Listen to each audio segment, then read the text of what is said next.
Topic three today. Let's take a look at the latest NBA mock draft because there's a lot of updated numbers and spots on this card. One day ago, Bleacher Report put out their latest NBA mock draft. That's the one that we're going to sort through right now. Shout out to BR. This is from Jonathan Wasserman.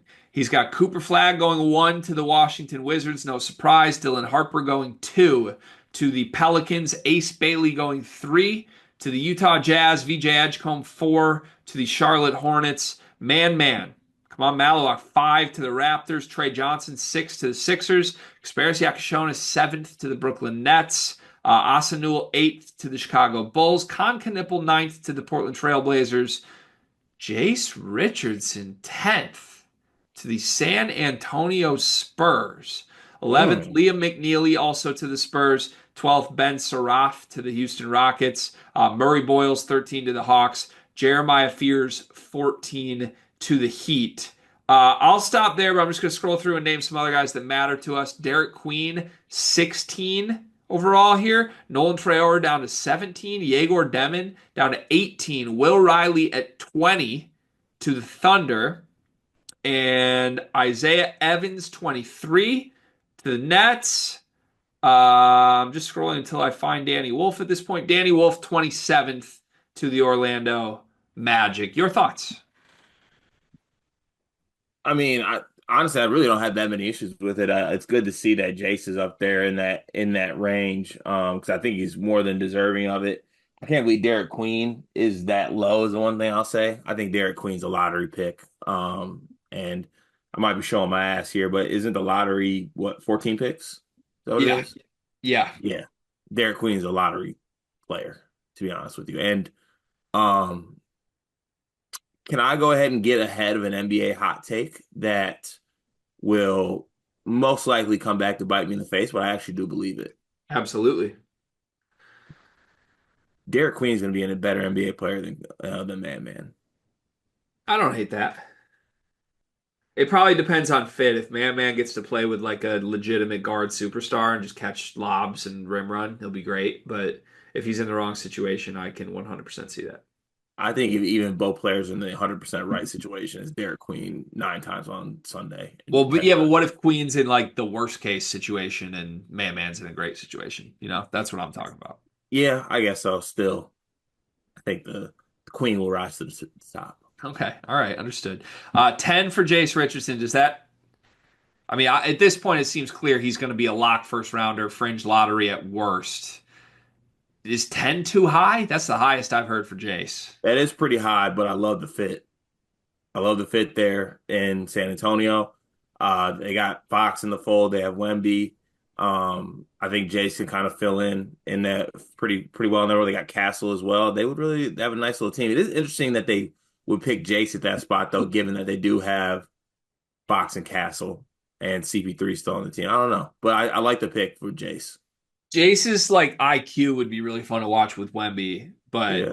yeah, I don't like. Are you moving Castle off ball? Castle wants to be on ball, and Fox needs it too now. I don't know. It'd be interesting, but are we getting to the point where like Jace has to go, or where are you at with this? He's gone. He's gone because he has to be gone, or he's gone because he should be gone, or both? What is it? Both. Both. I think that his stock is extremely high right now. The only thing I could pitch to him is that this draft is incredible, and there's a world where he comes back and he's a top 5 pick. Even though next year's draft's incredible too, but there's a world where that happens. But also, like, are we really going to hold out for being the 10th and the 5th pick? Like, just if you're in that lottery range, you got to go. If he's actually going 10th, I would argue that he could only hurt his stock.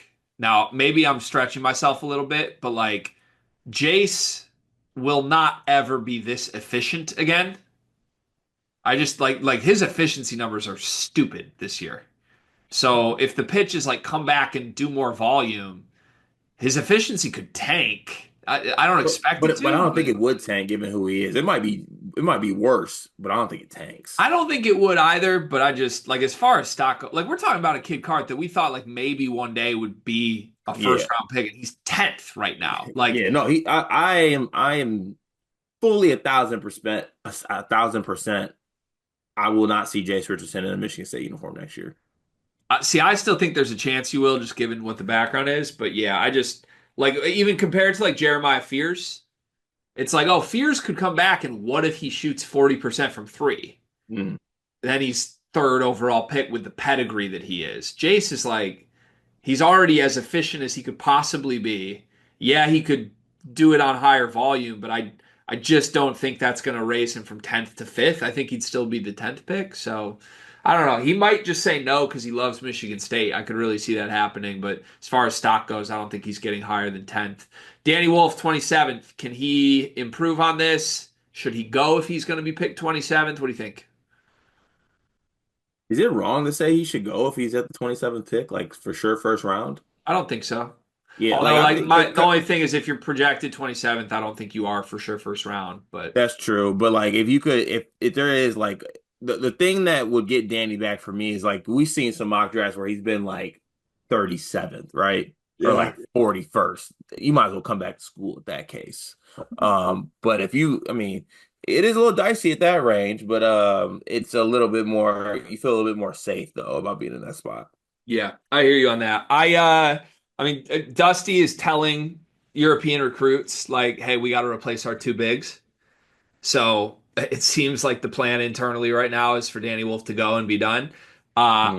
I still feel like Dusty, if he wanted to, could make a really big like NIL pitch to get him back. Like, hey, we'll pay you 2 million, come back and be the guy. I think Danny would at least consider it given his Michigan fandom. But yeah, if he's mocked in the first round, I have no issue with it. And as far as his career goes, I mean, if he landed on a competitive championship level team, like throw him on the Celtics or the Nuggets or something like that, and have Him him on the Celtics would be just like, oh God, here we go. we'll just have him run the second unit, right? That's the perfect ideal is have Danny Wolf play 20 minutes off the bench and be the face of the bench, right? Mhm. And let Right. him use all his skill stuff and play off of it. I think that would be a really good situation for him. So, yeah, I don't hate it. Out of all the players I ran through, who do you think's over undervalued here? I mean, Derek Queen for sure is obviously I think he should be higher. Um I'm surprised Man Man's at 5. that seems a little high for man, given what he's done. I would be pretty sick if my team took Man Man over Trey Johnson, I think. Me too. Also, who's taking him too? Like, with all due respect, keep man away from the Hornets. Is that who's going to take him? No, the Raptors. Oh, the Raptors. Don't hate that fit though. Yeah, it's not awful there. Scotty Barnes. Will Riley at 20. Does he go if he's 20? He does, right? Yeah, he does. And you drop him on Oklahoma City. Yeah, great. It's a great fit for him. Kasparis at 7. Do you think he goes before or after that? I might have missed it. How much ahead is he of Jaeger? Like 10 spots, I think. 10 spots. Kasparis Yegor is is gone at this Yegor's time. 18. Kasparis is 7. Kasparis is gone. The pro comp from Wasserman for Kasparis is Chauncey Billups. Huh? Don't see that one at all. I But don't see that one even a little bit. What? yeah, Kasparis and Riley both feel like they got to be gone at this point. But I don't know. I guess we'll see. Ace Bailey third, Dylan Harper second. Is that what you would do? It's I what we personally said in would. November, but I personally would take Trey Johnson over Ace Bailey. really, Yeah. there's some people acting like Bailey should be in the number one conversation still. Paul George is making that case. Well, I, with all due respect, Tobias Harris's replacement is not really of concern to me right now. I get it. Paul George, I mean, that's a lot of people's goat these days, though. Have you looked at Paul George's numbers lately? I have not. Don't. Okay, I won't. All right. Did I say Jeremiah Fears? Yeah, you did, Where's he at? didn't you? Jeremiah Fears 14th to the Heat. Jeremiah in Miami. Yeah, special. Yeah, he's got to go. I love that. Gotta go.